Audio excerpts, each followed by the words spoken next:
खुद आत्म प्रशंसा आत्म श्लाघा श्रवण कर रहे हैं? कहा नहीं,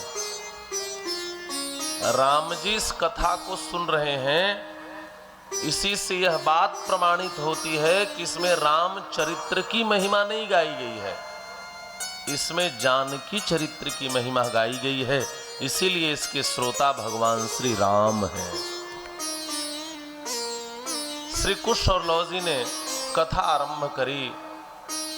कोशलो नाम मुदितः स्फीतो जनपदो महान् निविष्टः सरयूतीरे प्रभूत धन धान्यवान।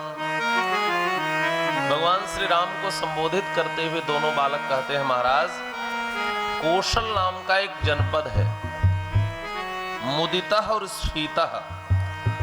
कौशल के लिए ये दो विशेषण है। मुदितः, मुदितः का तात्पर्य नित्यानंद विशिष्टः मुदितः। इस कौशल जनपद में हमेशा नित्य आनंद ही रहा करता है।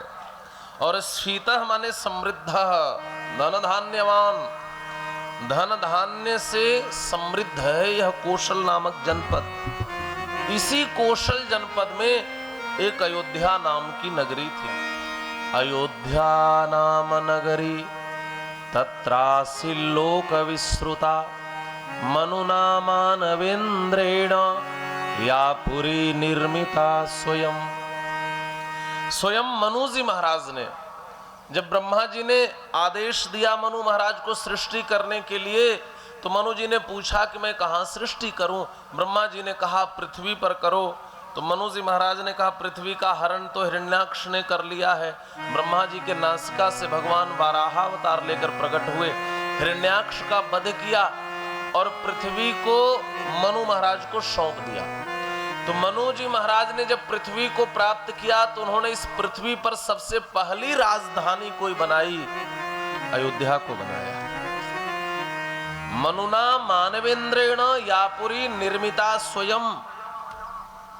कुछ लोगों ने माना है कि अयोध्या तो नित्य नगरी है, अयोध्या तो नित्य धाम है। और एक बात और निवेदन करूं, शास्त्रों में जैसा वैकुंठ का वर्णन मिलता है, ठीक बिल्कुल मिलता जुलता वर्णन यहाँ अयोध्या का महर्षि वाल्मीकि ने किया है। अयोध्या तो नित्य धाम है। तो किसी ने कहा जब यह नित्य धाम है तो मनु जी महाराज इसको निर्मित कैसे कर सकते हैं? और यहाँ तो लिखा है मनुना मानवेन्द्रेण यापुरी निर्मिता स्वयं। तो इसका तात्पर्य है, निर्मित शब्द का एक और अर्थ होता है निर्धारितेन मिता इति निर्मिता। मतलब इस पृथ्वी पर यहां से यहां तक अयोध्या की सीमा है, यह निर्धारित मनु जी महाराज ने किया। उस अयोध्या नगरी की मैं गाथा सुनाने जा रहा हूं। ऐसा श्री कुश और लौ जी महाराज राजा रामचंद्र से कहते हैं। अयोध्या नाम नगरी, इस नगरी का नाम है अयोध्या। अयोध्या किसे कहते हैं? कहते हैं ना योध्या इति अयोध्या। जहां कोई लड़ाई झगड़ा ना हो उसको अयोध्या कहते हैं। जो नगरी बिल्कुल अहिंसक हो उस नगरी को अयोध्या कहते हैं। अथवा इसका एक नाम अपराजिता भी है, जिसको जीता न जा सके या जिसको आज तक कोई जीत न सका हो उसको भी अयोध्या कहते हैं। यह अयोध्या नगरी कैसी है? कहा तत्रासि लोक विश्रुता। लोक विश्रुता, श्रुता नहीं विश्रुता, विसर्ग लगाया है। यह नगरी तीनों लोकों में विशेष रूप से जानी जाती है। और मैं तो कहता हूं चाहे उस समय की अयोध्या हो चाहे आज की अयोध्या हो, दुनिया में सारे लोग अयोध्या को जानते ही जानते हैं, चाहे वो जिस कारण से जाने। तो यहां महर्षि वाल्मीकि लिखते हैं अयोध्या नाम नगरी तत्रासि लोक विश्रुता मनुना मानवेन्द्रेण यापुरी निर्मिता स्वयं। उस अयोध्या नगरी में किसी चीज की कोई कमी नहीं है। मां सरयू सट करके अयोध्या से बहती हैं। एक बात और निवेदन करूं,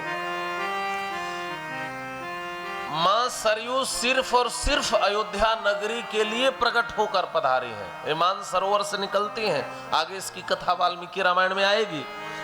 तो ये सरयू नदी सिर्फ अयोध्या के लिए आई है। जंगलों से होते हुए एकमात्र नगर को स्पर्श करती हूँ, केवल अयोध्या को, और आगे जाकर के वर्तमान में छपरा में गंगा जी में मिल जाती है। तो श्री सरयू जी का यह वैशिष्ट है कि वह अयोध्या से संबद्ध है। अयोध्या से सरयू जी जानी जाती है और सरयू जी से भी अयोध्या जी जानी जाती है। साली तंडूल संपूर्णाम इक्षुकांड रसोदकम। आहा, मां सरयू का जल कितना मीठा है। महर्षि वाल्मीकि कहते हैं इक्षुकांड रसोदकम, गन्ने का रस जितना मीठा होता है मां सरयू का जल उतना ही मीठा है। और अयोध्या की भूमि बड़ी शस्य श्यामला भूमि है, यहाँ खेती भी बहुत अच्छी होती है। अब मिथिलावासी भले व्यंग में कहें कि अयोध्या वाले को खाने को सत्तू मिलता था, गाते हैं ना, राम जी की अजब बारात अवध से मिथिला चली, इतना पहले क्यों आ गए, कहा मर गए सत्तू खात। सोच रहे थे कि चलो मिथिला में चलेंगे, मिथिला में बहु व्यंजन मिलेंगे, मर गए सत्तू खात। मिथिला में खाने को बढ़िया चावल मिलेगा, दाल मिलेगा, ये सब उधर की खेती तो होती नहीं थी। लेकिन यह भले मिथिला वाले ऐसा कहें, लेकिन महर्षि वाल्मीकि लिखते हैं नहीं, ऐसा नहीं है कि अयोध्या में चावल होता ही नहीं था, धान की खेती नहीं होती, अयोध्या वाले कभी बात देखे ही नहीं थे। महर्षि वाल्मीकि लिखते हैं साली तंडूल संपूर्णाम। शाली तंडूल, तंडूल माने चावल, और शाली जो श्रेष्ठ प्रजाति का चावल है, जो बासमती का महकने वाला चावल है, उसकी खेती अयोध्या जी में होती है। अच्छा, आप कहेंगे ये तो वाल्मीकि रामायण में लिखा है, क्या रामचरितमानस में भी लिखा है कि कहीं अयोध्या के लोग भात भी खाते थे? गोस्वामी पाद भगवान श्री राम के बाल चरित्र में वर्णन करते हैं। भगवान श्री राम भोजन करने बैठे हैं पिताजी के साथ। भोजन करत चपल चित इत उत अवसर पाई, भाजी चले किलकत मुख कैसे का दधियोदन लपटाई। राम जी अयोध्या में प्रसाद पा रहे हैं पिताजी के साथ और भागते हैं धीरे से, कैसे का दधियोदन लपटाई। ओदन कहते हैं भात को, और राम जी दही भात अयोध्या में वहीं खाते थे। ऐसा नहीं कि अयोध्या वालों को चावल देखने को नहीं मिलता था। तो यहाँ पर लिखते हैं शाली तंडूल संपूर्णाम इक्षुकांड रसोदकम। उस अयोध्या में प्रचुर मात्रा में बढ़िया हर प्रकार की खेती होती थी। और उस अयोध्या के राजा कौन थे? का उस अयोध्या के राजा यथा मनुर्महातेजा। सम्मेलन को सफल बनाने के लिए 45,000 वर्ग फुट में भव्य पंडाल बनाया गया है, जिसमें हजारों भक्त बैठकर दिव्य ज्ञान गंगा का रसपान कर रहे हैं। 2700 वर्ग फुट का विशाल मंच भारत को गौरवान्वित कर रहा है। श्री लक्ष्मी नारायण यज्ञ, श्री रामायण, श्री पुराण रत्न प्रवचन, श्रीमद् भागवत कथा, अखंड हरिनाम संकीर्तन, श्री शालग्राम महाभिषेक तथा चारों वेदों का पाठ महान तपस्वी श्री जीयर स्वामी जी महाराज द्वारा आयोजित इस उत्सव की भव्यता दर्शनीय है। बक्सर शहर में श्रद्धालुओं के रहने के लिए सभी धर्मशाला, होटल और लॉज बुक है। यज्ञ स्थल पर भी लगभग 2000 रेवटी लगाई गई हैं, जिनमें हजारों लोग निवास कर रहे हैं। रुकने के साथ सभी के भोजन की भी व्यापक व्यवस्था की गई है। 30 एकड़ में पाकशाला बनाई गई है, जिसको 10 हिस्सों में विभक्त किया गया है। प्रत्येक भोजनालय में 1000 लोगों के एक साथ भोजन पाने की व्यवस्था की गई है। भंडार गृह खचाखच भरा है। व्यंजनों पकवानों का सभी आनंद लेंगे। यह न भूलने वाला पल है जो सदियों तक स्मरण रहेगा। जहां तक नजर जाती है लोग ही लोग। श्रद्धालुओं का तांता लगा है।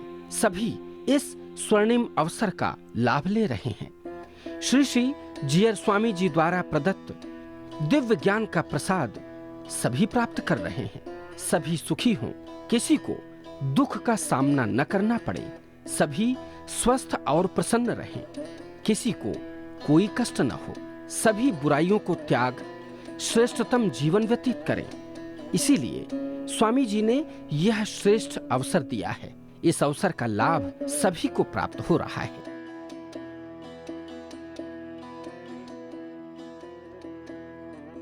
श्री गुरु चरण सरोज रज निज मन मुकुर सुधार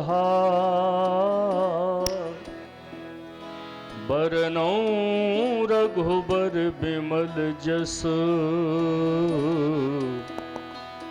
जो दायक फल चार। यदि आपसे ही पूछा जाए इतने बड़े आयोजन का पूज्य जीयर स्वामी जी महाराज के चातुर्मास का प्रयोजन क्या है, इतने बड़े आयोजन का उद्देश्य क्या है, तो आप कोई उत्तर देंगे? हो सकता है आप अपने अपने ढंग से लोग उत्तर देंगे, लेकिन सबका एक ही उत्तर है, हमारी अंदर की बीमारियों का इलाज। भक्ति, ज्ञान और वैराग्य तीनों की त्रिवेणी हमारे हृदय में प्रवाहित करने वाली है श्रीमद् भागवत की कथा। गंगा जी की अपनी महिमा, यमुना जी की अपनी महिमा, सरस्वती जी की अपनी महिमा। इनके तट पर तीर्थ प्रकट हो गए, परंतु तीनों का जहाँ समागम हो जाए एक साथ, वो तीर्थ नहीं तीर्थराज बन जाता है। ऐसे ही कहीं भक्ति की महिमा, कहीं ज्ञान की महिमा, तो कहीं वैराग्य की महिमा है, पर श्रीमद् भागवत में इन तीनों की त्रिवेणी एक साथ है। भोर से लेकर देर रात्रि तक अनेक विद्वानों द्वारा प्रदत्त दिव्य ज्ञान से लोग लाभान्वित हो रहे हैं। श्री पराशर स्मृति, वाल्मीकि रामायण, श्री रामचरितमानस कथा, गीता कथा, भागवत कथा, विष्णु पुराण कथा, श्री संप्रदाय का मानव जीवन में महत्व, श्री भाष्य की कथा का मानव जीवन में महत्व, श्री वचन भूषण की कथा, श्री नारद पंचरात्र के साथ अन्य धर्माचार्यों का दिव्य उपदेश सभी प्राप्त कर रहे हैं। और रात्रि में अनेक भजन गायकों की सुमधुर लहरियों में भक्त गोते लगा रहे हैं। धन्य है वे भक्त जो इस अवसर का भरपूर लाभ लेकर अपना जीवन सफल बना रहे हैं।